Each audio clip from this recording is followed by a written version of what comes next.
Madame Bovary, de Gustave Flaubert. Parte 1, 5.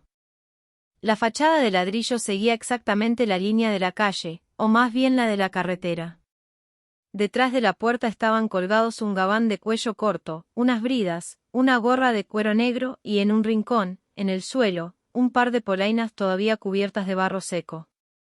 A mano derecha se encontraba la sala, es decir, la estancia donde se comía y que también era cuarto de estar.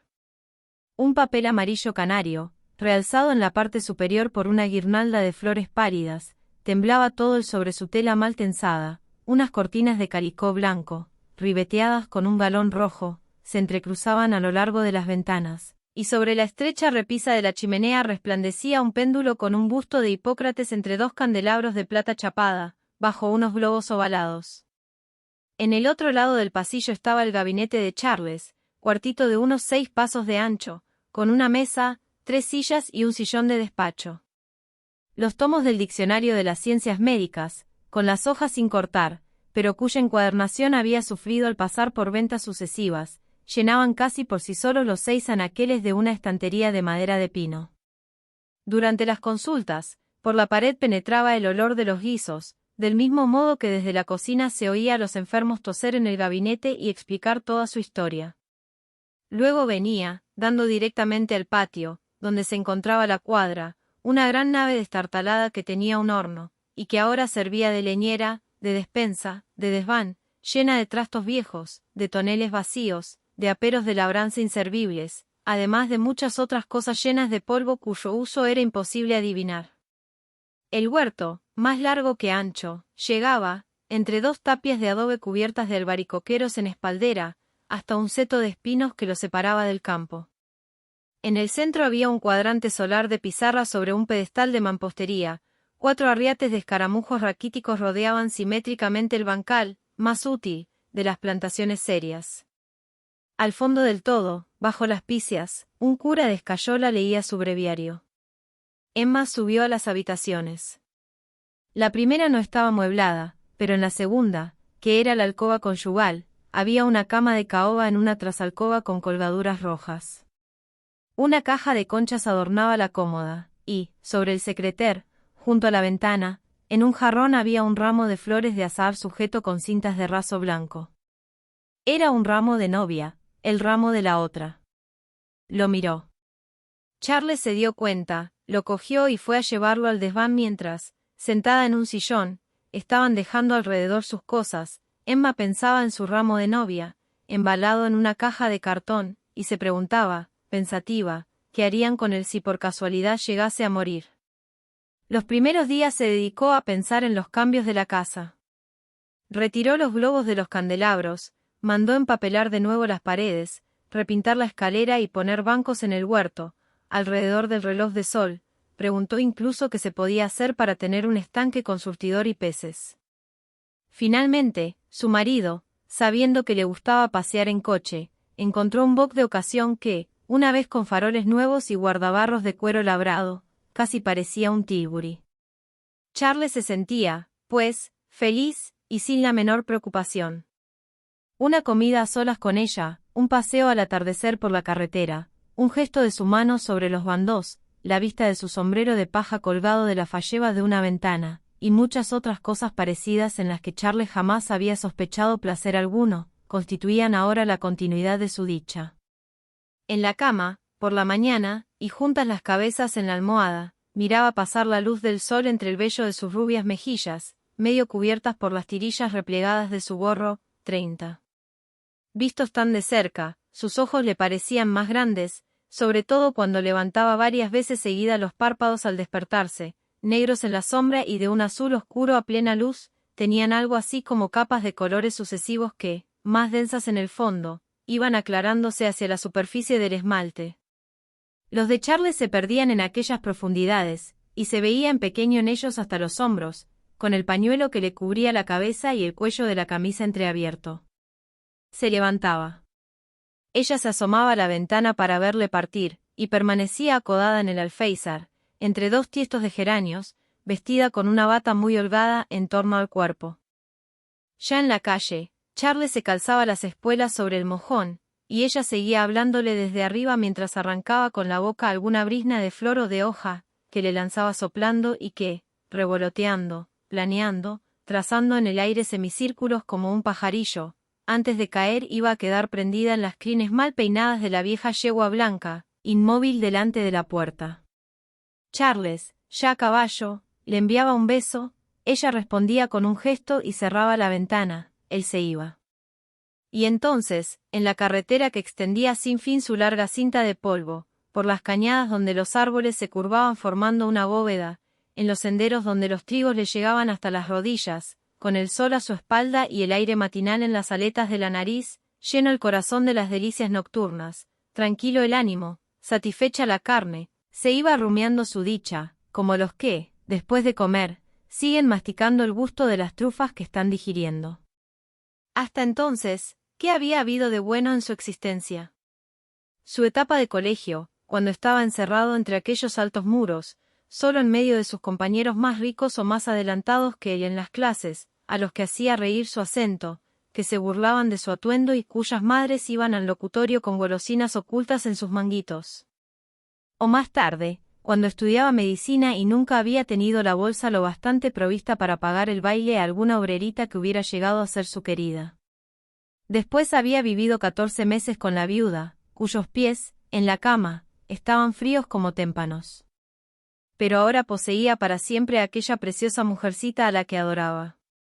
Para él, el universo no iba más allá del vuelo sedoso de su falda, y se reprochaba no amarla bastante, tenía ganas de volver a verla, regresaba deprisa, subía la escalera con el corazón palpitante. Emma estaba peinándose en su cuarto, él se acercaba con paso silencioso, la besaba en la espalda, ella lanzaba un grito. No podía resistirse al deseo de acariciar continuamente su peine, sus sortijas, su chal, a veces le daba sonoros besos en las mejillas, o besitos en hilera por todo su brazo desnudo, desde la punta de los dedos hasta el hombro, y ella lo rechazaba entre risueña y enfadada, como se hace con un niño que se te cuelga encima. Antes de casarse, ella había creído estar enamorada, pero, como la dicha que debía resultar de ese amor no llegó, pensaba que tenía que haberse equivocado. Intentaba saber qué se entendía exactamente en la vida por las palabras felicidad, pasión y ebriedad, que tan hermosas le habían parecido en los libros. Parte 1, 6. Había leído Pablo y Virginia y soñado con la casita de bambúes, con el negro Domingo, con el perro fiel, pero sobre todo con la dulce amistad de algún buen hermanito que, para buscarte frutas rojas, se sube a grandes árboles más altos que campanarios, o corre descalzo por la arena trayéndote un nido de pájaros. Cuando cumplió 13 años, su padre la llevó en persona a la ciudad para meterla en el convento. Se alojaron en una posada del barrio Saint-Gervais, donde le sirvieron la cena en unos platos pintados que representaban la historia de Mademoiselle de la Valliere. Las leyendas explicativas, cortadas aquí y allá por los arañazos de los cuchillos, glorificaban todas ellas la religión, las delicadezas del corazón y las pompas de la corte. Al principio, lejos de aburrirse en el convento, se encontró a gusto en compañía de las buenas monjas, que, para entretenerla, la llevaban a la capilla, a la que se accedía desde el refectorio por un largo pasillo. Jugaba muy poco en los recreos, comprendía bien el catecismo y era ella la que siempre contestaba las preguntas difíciles del señor vicario. Y así, viviendo sin salir nunca de la tibia atmósfera de las clases y entre aquellas mujeres de cutis blanco que llevaban rosarios con una cruz de cobre, fue adormeciéndose dulcemente con la languidez mística que exhalan los perfumes del altar, el frescor de las pilas de agua bendita y el resplandor de los cirios. En vez de seguir la misa, miraba en su libro las viñetas piadosas de rebordes azules, y amaba a la oveja enferma, al sagrado corazón atravesado por agudas flechas, o al pobre Jesús que cae andando bajo su cruz. Para mortificarse, probó a pasarse un día entero sin comer. En su cabeza buscaba algún voto que cumplir. Cuando iba a confesarse, inventaba pecadillos para permanecer allí más tiempo, arrodillada en la sombra, juntas las manos y pegada la cara a la rejilla bajo el murmullo del sacerdote. Las comparaciones de prometido, de esposo, de amante celestial y de matrimonio eterno que se repiten una y otra vez en los sermones provocaban en el fondo de su alma inesperadas dulzuras. Por la noche, antes de la oración, tenía lugar en el estudio una lectura religiosa. Durante la semana, leían algún resumen de historia sagrada o las conferencias del abate Fray Sinous, y los domingos, a manera de esparcimiento, pasajes del genio del cristianismo. Como escuchó las primeras veces el lamento sonoro de las melancolías románticas repitiéndose en todos los ecos de la tierra y de la eternidad. Si su infancia hubiera transcurrido en la trastienda de un barrio comercial, quizás se habría entregado entonces a los arrebatos líricos de la naturaleza, que, por lo general, solo nos llegan traducidos por los escritores. Pero conocía de sobra el campo, sabía del balido de los rebaños, de los productos derivados de la leche, de los arados. Acostumbrada a los aspectos tranquilos, se volvía, en cambio, hacia los accidentados. El mar solo le gustaba por sus tempestades, y el follaje solo cuando estaba salpicado de ruinas. Necesitaba poder sacar de las cosas una especie de provecho personal, y rechazaba como inútil cuanto no contribuía al alimento inmediato de su corazón, por ser de temperamento más sentimental que artístico, por buscar emociones y no paisajes. Todos los meses acudía al convento, durante 8 días, una solterona que se ocupaba de la ropa blanca. Protegida del arzobispado por pertenecer a una antigua familia de nobles arruinados durante la Revolución, comía en el refectorio a la mesa de las buenas hermanas y, después de la comida, charlaba un ratito con ellas antes de volver a su trabajo. Las internas solían escaparse del estudio para ir a verla. Sabía de memoria canciones galantes del siglo anterior, que cantaba a media voz sin dejar de darle a la aguja. Contaba historias, traía noticias, hacía recados en la ciudad y prestaba hurtadillas a las mayores alguna novela que siempre llevaba en los bolsillos del delantal, y de la que la buena señorita devoraba largos capítulos en los descansos de su labor. Se hablaba en ellas de amores, galanes, amadas, damas perseguidas desmayándose en pabellones solitarios, postillones a los que matan en todas las postas, caballos reventados en cada página, bosques sombríos, cuitas del corazón, juramentos, sollozos, lágrimas y besos, barcas a la luz de la luna, ruiseñores en las arboledas, señores valientes como leones, tiernos como corderos, virtuosos sin tacha, siempre bien vestidos, que lloran como urnas. Y así, durante 6 meses, con 15 años, Emma se manchó las manos en ese polvo de los viejos gabinetes de lectura. Más tarde, con Walter Scott se apasionó por los sucesos históricos, soñó con arcones, salas de guardia y trovadores. Habría querido vivir en alguna vieja mansión, como aquellas castellanas de largo corpiño que, bajo el trébol de las ojivas, pasaban los días de codo sobre el alféizar y la barbilla en la mano, esperando ver aparecer por el fondo de la campiña a un caballero de blanco penacho galopando sobre un negro corcel. En esa época rindió culto a María Estuardo, y una veneración entusiasta a mujeres ilustres o desdichadas. Juana de Arco, Eloísa, Agnes Sorel, la bella Ferroniere y Clemencia Isaure destacaban para ella como cometas sobre la inmensidad tenebrosa de la historia, de donde también surgían acá y allá, aunque más perdidos en la sombra y sin relación alguna entre sí, San Luis con su roble, Bayard moribundo, algunas crueldades de Luis XI, algo de San Bartolomé, el penacho del Bearnés, y siempre el recuerdo de aquellos platos pintados en los que se glorificaba a Luis XIV. Durante la clase de música, en las ramanzas que cantaba, todo eran angelitos de alas doradas, madonas, lagunas, gondoleros, apacibles composiciones que le dejaban entrever, a través de la sosería del estilo y las imprudencias de la nota, la atrayente fantasmagoría de las realidades sentimentales. Algunas de sus compañeras llevaban al convento los keepsakes que habían recibido de aguinaldo. Había que esconderlos, y hacerlo era un problema, los leían en el dormitorio. Manejando con delicadeza sus bellas encuadernaciones de raso, Emma fijaba sus ojos deslumbrados en el nombre de los desconocidos autores que, condes o vizcondes en su mayoría, habían firmado al pie de sus obras. Se estremecía al levantar con su aliento el papel de seda de los grabados, que se levantaba medio fruncido y volvía a caer suavemente sobre la página. Unas veces era un joven de capa corta que, tras la balaustrada de un balcón, estrechaba entre sus brazos a una doncella vestida de blanco, con una escarcela en la cintura, o bien los retratos anónimos de ladies inglesas de rubios rizos que nos miran con sus grandes ojos claros bajo sus redondos sombreros de paja. Se veía algunas arrellanadas en carruajes que rodaban por los parques, donde un lebrel saltaba delante del tiro de caballos conducido al trote por dos pequeños postillones con calzón blanco. Otras, en un sofá, pensativas, junto a una carta abierta, contemplaban la luna por la ventana entornada, semioculta tras una cortina negra. Con una lágrima en la mejilla, las ingenuas daban de comer con la boca a una tórtola a través de los barrotes de una jaula gótica, o, sonriendo, con la cabeza reclinada en el hombro, deshojaban una margarita con dedos afilados, curvados hacia arriba, como zapatos de punta retorcida. Y allí también estabais vosotros, sultanes de largas pipas, desfallecidos bajo los cenadores, en brazos de las bayaderas, giaurs, sables turcos, gorros griegos, y sobre todo vosotros, pálidos paisajes de ditirámbicas regiones que tantas veces nos mostráis al mismo tiempo palmeras, abetos, tigres a la derecha, un león a la izquierda, minaretes tártaros en el horizonte, ruinas romanas en primer término, luego camellos echados, todo ello enmarcado por una selva virgen muy limpia, y con un gran rayo de sol perpendicular temblequeando en el agua, donde de trecho en trecho se destacan como desolladuras blancas, sobre un fondo de acero gris, unos cisnes que nadan.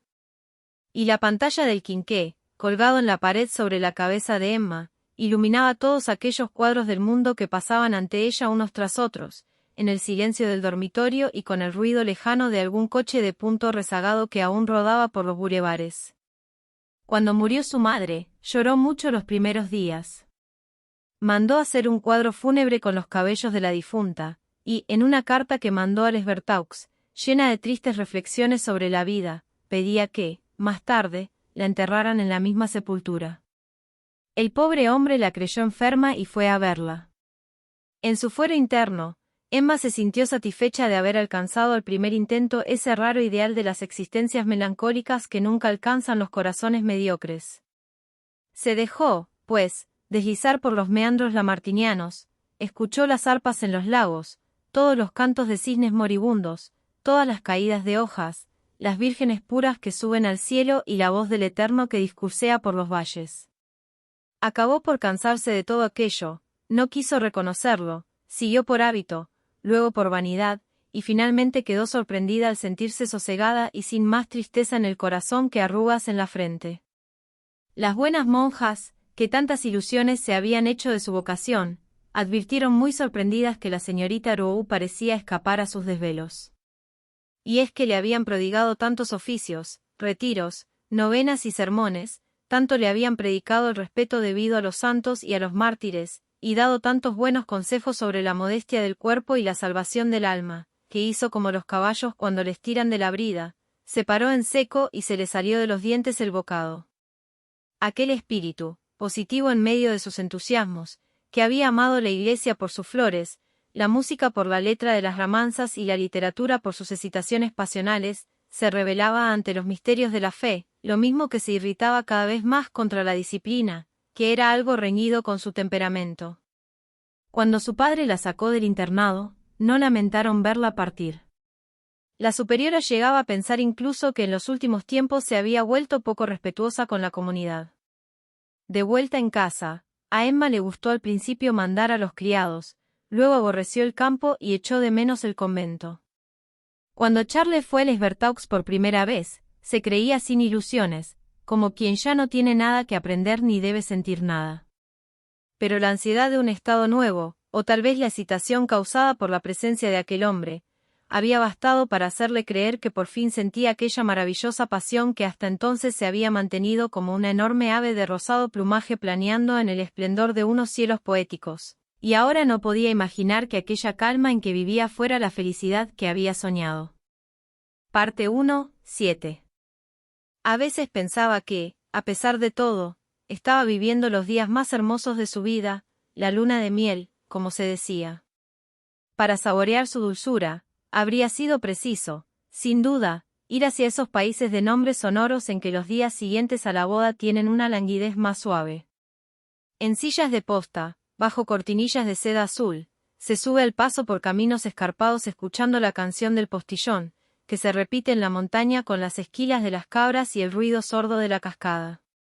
Cuando se pone el sol, a la orilla de los golfos se respira el perfume de los limoneros, luego, al anochecer, en la terraza de las villas, solos y con los dedos entrelazados, se miran las estrellas mientras se hacen proyectos.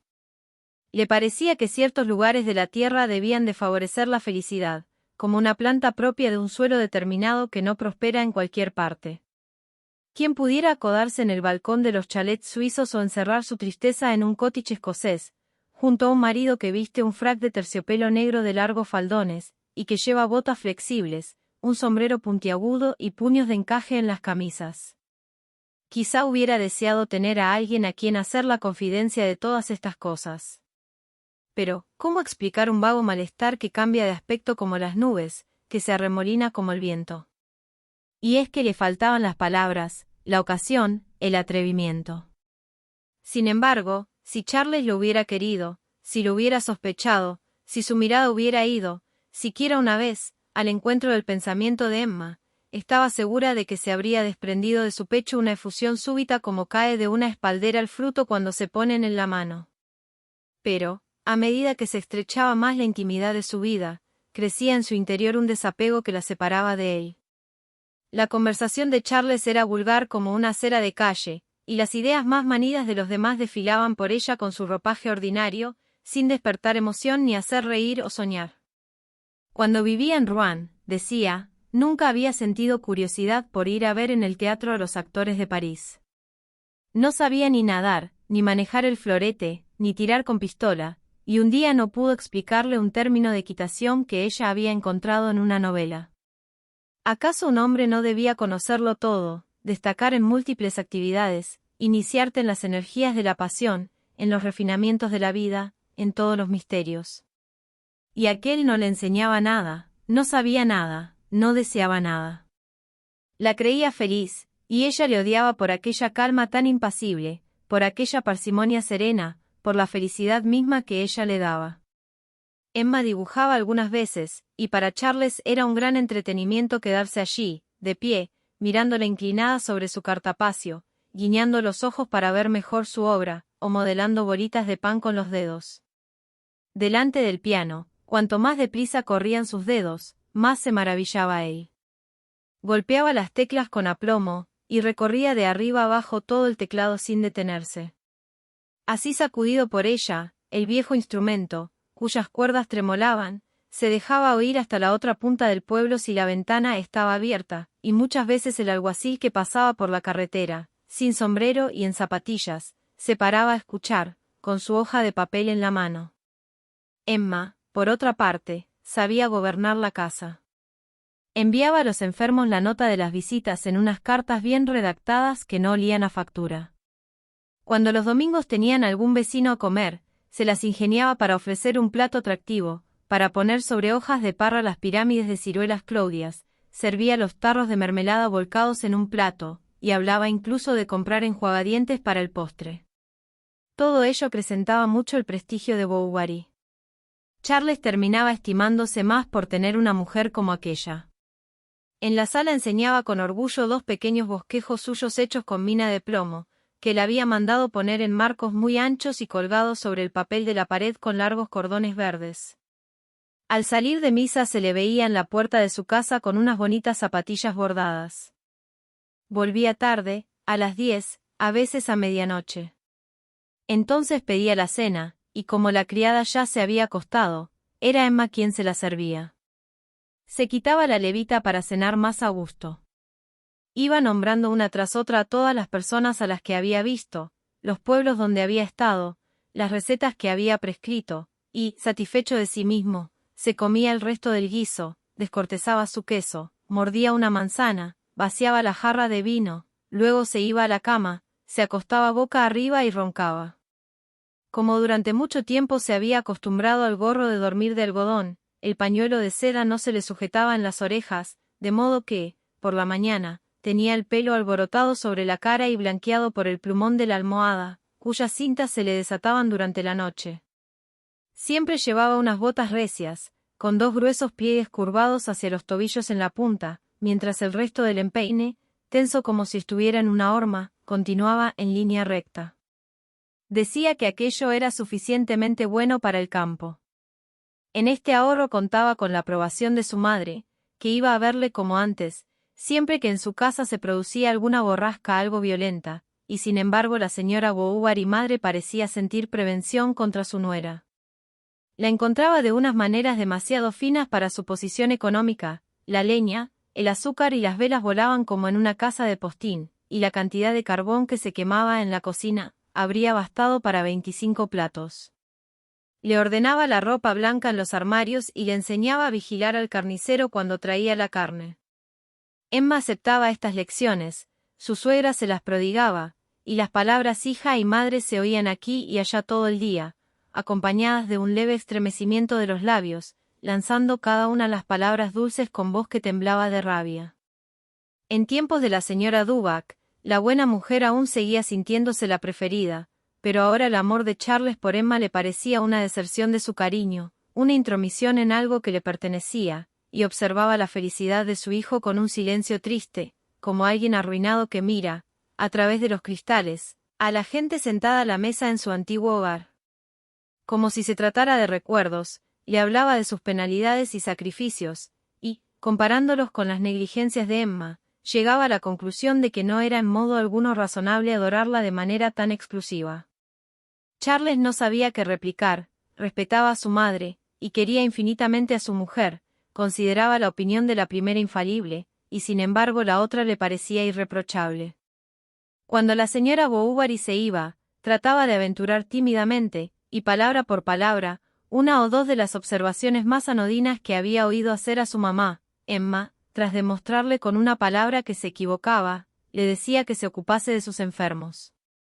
A pesar de todo, y siguiendo teorías que a ella le parecían buenas, quiso entregarse al amor. A la luz de la luna, en el jardín, recitaba todas las rimas apasionadas que sabía de memoria, y, suspirando, le cantaba adagios melancólicos, pero luego se quedaba tan tranquila como antes, y Charles no parecía por aquello ni más enamorado ni más emocionado. Después de golpear así el eslabón sobre su corazón sin lograr que saltase una sola chispa, incapaz, por otra parte, de comprender lo que no sentía ni de creer en nada que no revistiese formas convenidas, terminó convenciéndose fácilmente de que la pasión de Charles no tenía nada de exorbitante. Sus expansiones se habían vuelto regulares, la besaba a las mismas horas. Era una costumbre como tantas otras, una especie de postre previsto por adelantado tras la monotonía de la cena. Un guardabosques, a quien el señor había curado de una pleuresía, había regalado a la señora una pequeña galga italiana, se la llevaba de paseo, porque a veces salía para estar sola un rato y no tener ante la vista la eterna huerta junto al camino polvoriento. Iba hasta el hayedo de Banneville, cerca del pabellón abandonado que hace esquina con la cerca por la parte del campo. En el foso, entre las yerbas, hay largas cañas de hojas afiladas. Empezaba por mirar a su alrededor, para ver si había cambiado algo desde la última vez que había ido. Encontraba en el mismo sitio las digitales y los alelíes, las matas de ortigas alrededor de las peñas, y las placas de liquen a lo largo de las 3 ventanas, cuyos postigos siempre cerrados iban cayéndose de podridos sobre sus goznes de hierro oxidados. Su pensamiento, sin meta al principio, vagabundeaba al azar, como su galga, que corría en círculos por el campo, ladraba detrás de las mariposas amarillas, perseguía a las musarañas o mordisqueaba las amapolas a la orilla de un trigal. Luego, poco a poco, sus ideas iban concretándose y sentada en el césped, que removía dando golpecitos con la contera de su sombrilla, Emma se repetía, Dios mío, ¿por qué me habré casado? Se preguntaba entonces si no habría habido medio, por distintas combinaciones del azar, de encontrar otro hombre, y trataba de imaginar cuáles habrían sido esos acontecimientos no ocurridos, aquella vida diferente, aquel marido que no conocía. Porque ninguno de ellos se parecía al suyo. Habría podido ser guapo, inteligente, distinguido, atractivo, como sin duda eran los que se habían casado con sus antiguas compañeras del convento. ¿Qué sería de ellas ahora? En la ciudad, con el tumulto de las calles, el bullicio de los teatros y las luces de los bailes, llevaban una de esas existencias que dilatan el corazón, en que los sentidos despiertan. Su vida, en cambio, era fría como un desván cuya lucera da al norte, y el aburrimiento, araña silenciosa, tejía en la sombra su tela por todos los rincones de su corazón. Recordaba los días de reparto de premios, cuando subía al estrado para recoger sus pequeñas coronas. Con su pelo trenzado, su vestido blanco y sus zapatos de lana muy escotados, tenía un aire encantador, y, cuando volvía a su sitio, los señores se inclinaban para decirle cumplidos, el patio estaba lleno de calesas, le decían adiós por las portezuelas, el profesor de música pasaba saludando, con el estuche del violín. Qué lejos estaba todo aquello. ¿Qué lejos? Llamaba a Harry, la colocaba entre las rodillas, le pasaba los dedos por su larga y fina cabeza y le decía: «Vamos, bese a su ama, usted que no tiene penas». Luego, contemplando la expresión melancólica del esbelto animal que bostezaba lentamente, se enternecía y, comparándolo consigo misma, le hablaba en voz alta, como quien trata de consolar a alguien afligido. A veces llegaban ráfagas de viento, brisas del mar que, adentrándose de repente en toda la meseta del país de Caux, traían hasta los confines de los campos un frescor salado. Silbaban los juncos a ras de tierra, y las hojas de las hayas susurraban con súbito temblor, mientras las cimas, balanceándose sin cesar, continuaban su gran murmullo. Emma se ceñía el chal a los hombros y se levantaba. En la avenida, una claridad verdosa filtrada por el follaje iluminaba el musgo raído que crujía suavemente bajo sus pies. Se ponía el sol, el cielo estaba rojo entre las ramas, y los troncos iguales de los árboles plantados en línea recta parecían una columnata oscura recortándose sobre un fondo dorado. De pronto sentía miedo, llamaba a Harry, volvía deprisa a Toast por la carretera, se dejaba caer en un sillón y no hablaba en toda la velada. Pero a finales de septiembre, algo extraordinario ocurrió en su vida, fue invitada a la Vauxhall, a casa del marqués de Andervilliers. Secretario de Estado durante la Restauración, el marqués, que trataba de volver a la vida política, llevaba tiempo preparando su candidatura a la Cámara de Diputados. En invierno repartía muchas cargas de leña, y en el Consejo General siempre exigía en tono exaltado carreteras para su distrito. En la época de los grandes calores tuvo un absceso en la boca del que Charles le había aliviado como por milagro, acertando con un golpe de lanceta. El administrador, enviado a Toust para pagar la operación, contó por la noche que en el pequeño huerto del médico había visto unas cerezas soberbias. Y como los cerezos se daban mal en la Vauxhall, el señor marqués pidió unos esquejes a Bovary, se creyó en el deber de darle las gracias personalmente, vio a Emma, le pareció que tenía un bonito talle y que no saludaba como una campesina, así que en el castillo no creyeron rebasar los límites de la condescendencia ni, por otro lado, cometer una torpeza, invitando a la joven pareja. Un miércoles, a las 3, el matrimonio Bovary montó en su boc, y partió hacia la Vauxhall con un gran baúl atado en la trasera y una sombrerera que iba sujeta delante del salpicadero. Charles llevaba, además, una caja de cartón entre las piernas. Llegaron a la caída de la noche, cuando en el parque empezaban a encender unos farolillos para alumbrar a los coches.